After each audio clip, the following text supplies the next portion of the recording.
Back again.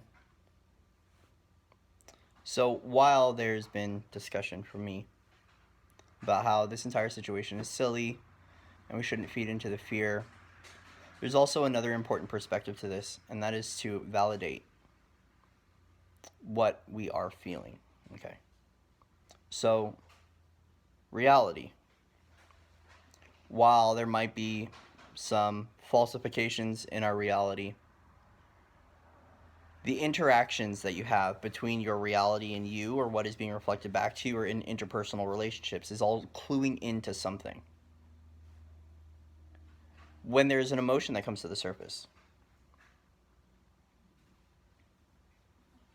it's coming up for an important reason.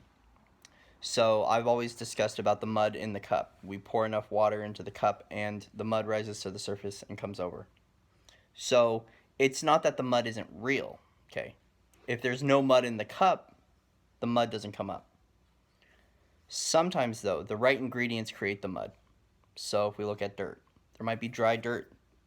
Mixing that with the water creates the mud. So we keep pouring in the water to allow this stuff to come forth. So while the fear is being streamed out through the collective, the emotional response to that, whether it be energetic or to a response to a stimuli in the environment, is very real. What we have to begin to look at is the underlying pattern, the underlying wound that is bringing this to the surface, or the formula, okay, the formula that is creating the wound itself. It's not always the wound. Sometimes there's a formula, what we would call a program, or past life pain, something deeply embedded that sets off that switch to cause the release. Recognizing, being a light worker and a shadow worker, someone that's delved deep into my fears and into my shadows, I recognize that it is important not to bypass. But the perspective that I'm coming from is not fueling into that fear game. Now, we can't just numb. I mean, we could shut everything off and go within, especially if the trigger is too intense. But at the end of the day, the feeling that you're feeling is extremely valid. The fear that everyone is feeling right now is valid. The pandemonium, the chaos is extremely valid. What you are experiencing right now is real. And so we always want to expand on that. But I am at a spot where I recognize that we can extinguish all this with pure love. It's just another perspective on how we clear, on how we treat, on how we release. So while one has a wound, okay, we can heal the wound by dissecting how the wound happened, where it came from, where it stemmed from, and then eliminating that pattern. We can also pour alcohol on the wound as well, but we can also continue to open up the wound as well. There's many different ways of going about this, and as long as our focus is on eliminating that component within us, or we can't always just completely eliminate, but we can start to shed the layers that expose this that is within us, and how the stimuli and the external triggers this event within us that allows that release or allows that emotion to come forth. So there's many ways of being able to resolve this, and I'm not trying to say bypass the entire experience. What we don't want to do is give power to the external stimuli. We want to take our power back and hold that divine strength and that divine power that we have for ourselves, and that we hold in unison with spirit and with the universe and with Gaia. And allow that to be the call, allow that to be the space that we hold, because we can give our power, our energy away to these things, the external stimuli that are triggering the event.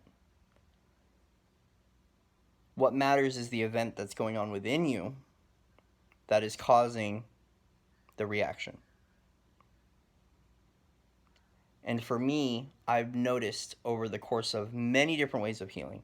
Okay, so I look at energy work, I look at deep psychology, shadow work, the Jungian style shadow work, even getting the physical body into it. We have to recognize that we have three components here. We have the mental, we have the spiritual, and we have the physical. The biggest part of integration through this is applying all of those aspects into what's going on. So when the external stimuli reflects this back to us and it triggers something within, we have to look at all of those components and how they are working in unison and how that's affecting us. How is it affecting me energetically? How is it affecting me mentally? And how is it affecting me physically? And while we should not bypass, when we hold that frequency of love, that water, we're pouring the water into the cup and we keep pouring water into the cup until all the mud comes out.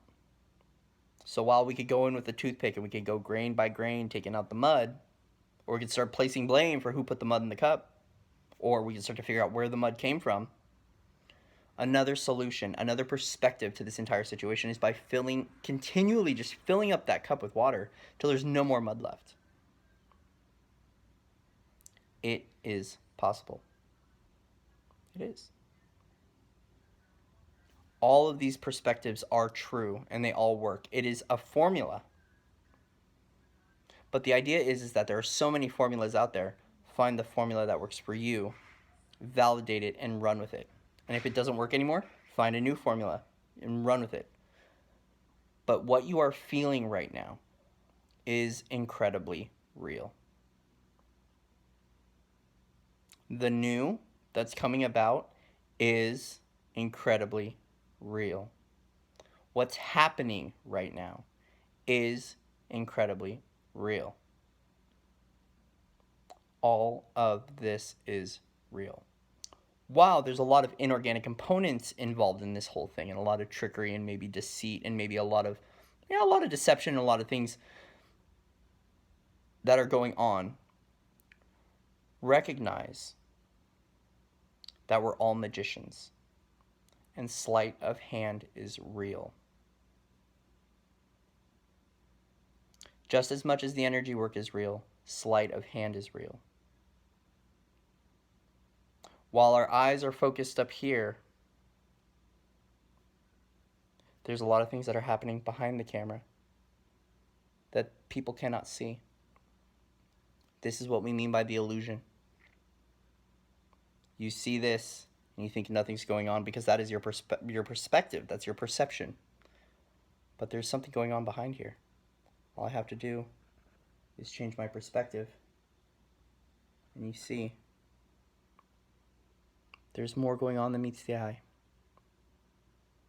Is it to say that this isn't really happening based on your perspective? But if we switch our lens,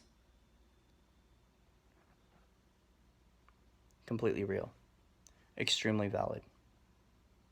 You might not know why you are feeling what you are feeling, but what we can begin to do is shift the focus and shift the perspective and begin to see why we are feeling what we are feeling.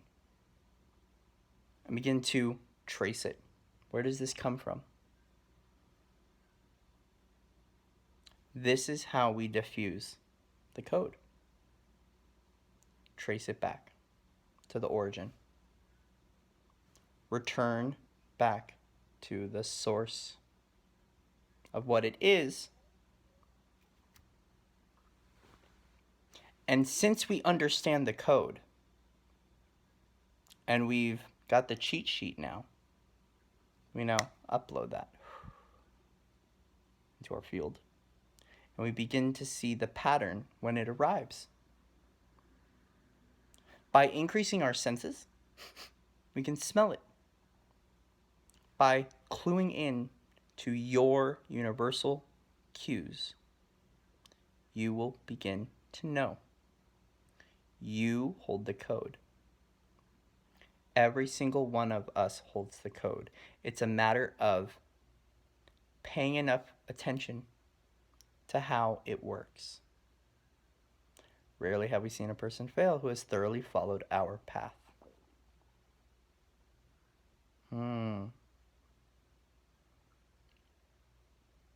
The code is real, and your response to the code being triggered off within you is incredibly real, and it is valid. The entire experience itself and the lesson that is bringing to you is extremely real. While there's a lot of falsifications going on, there's a lot of illusion. While there's a lot of illusion, the orchestration is incredibly real. Remember to validate the experience within yourself and within others. This is how we show compassion. Neutral point observer. We come to center. We stay in the center. And we allow it to be what it is. Doesn't mean we have to agree with it. Doesn't mean we have to like it. And if you're called to take action towards pointing out that there's an illusion, point it out.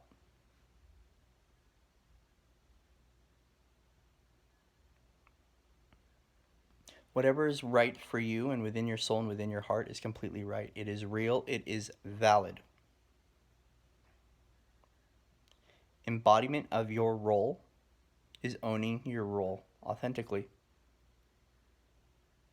And while many of us sway and struggle with what we're supposed to do, we learn that we are prepared by allowing ourselves to be what we are without having to give an excuse, without verification, without validation. We just are. And in that I am state, in that being state of allowing yourself to be just that,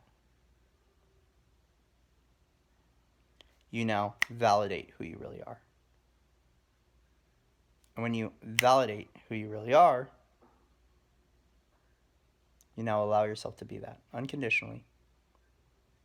And that's when you start to maximize on the gifts that are within you. Hold that space for yourself to be you, to be different, to be strange, to be silly, to be goofy, to be weird, to be crazy. For a very long time, we were crazy. And now we're not. The world's going to begin to see that. But everything we went through, all those realities that we walked through to grow in spirit and to open our heart, were extremely valid. But we see now, it lands at this point where we can go, and the universe is applauding us for that. We hung in there and we stuck it out. So let's keep doing that. Let's keep validating our own experiences as well as allowing other people to feel into their experiences and feel valid for what they are going through. And if they need help with the formula and they ask, we can provide the code. Because we've broken the code, we can help others to break through their reality. To be able to see and change their perspective. To know that there's more than meets the eye. We've broken the code. So hold that strong and let this resonate. Breathe into that. Today, I validate my experience for the realities that I face and all the realities I've faced in this lifetime and other lifetimes. And for that, I am grateful for the validation. And for that, I'm grateful for the lessons and the growth and the strength that I've obtained as a result of all those lessons and all that growth. And today, I'm okay to be me authentically, unconditionally, unapologetically. And I will let that shine no matter what. And with that, I will see you on the other side.